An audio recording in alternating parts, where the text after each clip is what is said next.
হ্যাংলা পেটুক খাদ্য মেলা উত্তরপাড়া হুগলি পরিচালনায় সবুজ সংঘ। এই সবুজ সংঘের প্রতিটি সদস্যকে জানাই অনেক ধন্যবাদ আমাদের আমন্ত্রণ করার জন্য। যেহেতু খাদ্য মেলা, সেহেতু মেলার সম্বন্ধে আমি দুটো কথা বলবো। মেলার আক্ষরিক অর্থ হলো মিলন। মেলায় একে অন্যের সঙ্গে ভাব বিনিময় হয়। অনেকেই আছেন যারা মেলাতে ঘুরতে এসে অসীম আনন্দ খুঁজে পান, তাই তো মেলাগুলোতে ভিড় জমে। শুরু করছি আমাদের আবৃত্তি অনুষ্ঠান। আমরা কিছু আবৃত্তির ডালি নিয়ে এসেছি। আমাদের প্রথমেই আবৃত্তি করতে আসছেন আমাদের ক্ষুদে শিল্পী আরাধ্যা সরকার। আমার আজকের প্রথম নিবেদন কবিগুরু রবীন্দ্রনাথ ঠাকুরের লেখা কবিতা হঠাৎ দেখা। রেলগাড়ির কামরায় হঠাৎ দেখা, ভাবিনি সম্ভব হবে কোনোদিন। আগে ওকে বার দেখেছি লাল রঙের শাড়িতে, ডালিম ফুলের মতো রাঙা। আজ পড়েছে কালো রেশমের কাপড়, আঁচল তুলেছে মাথায়, দোলন চাপার মতো চিকন গৌর মুখখানি ঘিরে। মনে হলো কালো রঙের একটা গভীর দূরত্ব ঘনিয়ে নিয়েছে নিজের চারদিকে, যে দূরত্ব সর্ষে ক্ষেতের শেষ সীমানায় শালবনের নীলাঞ্জনে।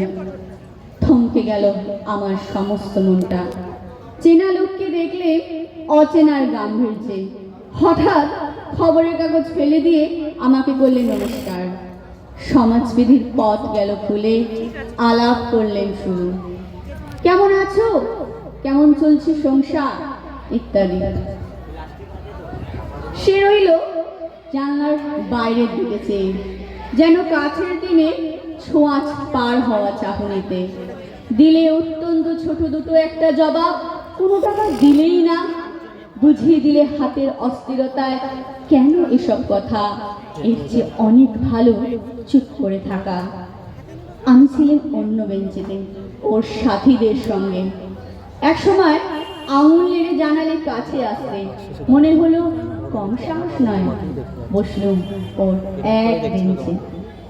গাড়ির আওয়াজের আড়ালে বললে মৃদু স্বরে, কিছু মনে করো না, সময় কোথা, সময় নষ্ট করবার। আমাকে নামতে হবে পরে স্টেশনে, দূরে যাবে তুমি, দেখা হবে না আর কোনোদিনই। তাই যেই প্রশ্নটার জবাব এত কাল থেমে আছে, শুনবো তোমার মুখে। সত্য করে বলবে তো? আমি বললেন বলবো। বাইরের আকাশের দিকে তাকিয়ে শুধুলো, আমাদের গেছে দিদি, একেবারে কি গেছে, কিছুই কি নেই বাকি।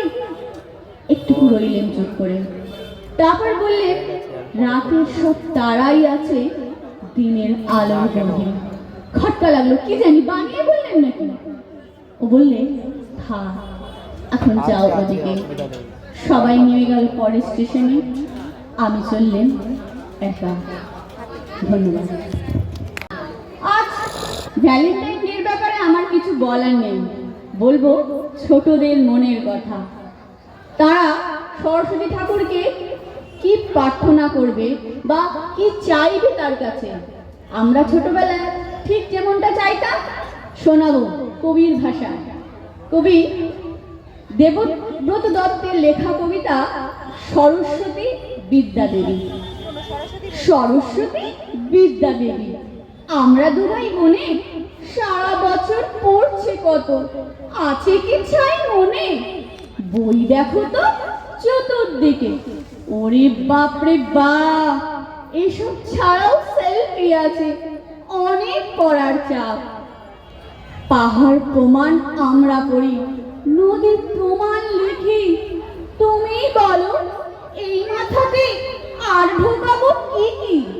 বিদ্যা দেবী, তুমি নিজে বলবে বাবা মাকে একটু যেন খেলতে দেন লেখাপড়ার ফাঁকে। বাবা মাও তো ছোট্ট ছিলেন, ছিল না সব কোনো, তবে কেন খেলতে যাও বলেন না কখনো। নমস্কার।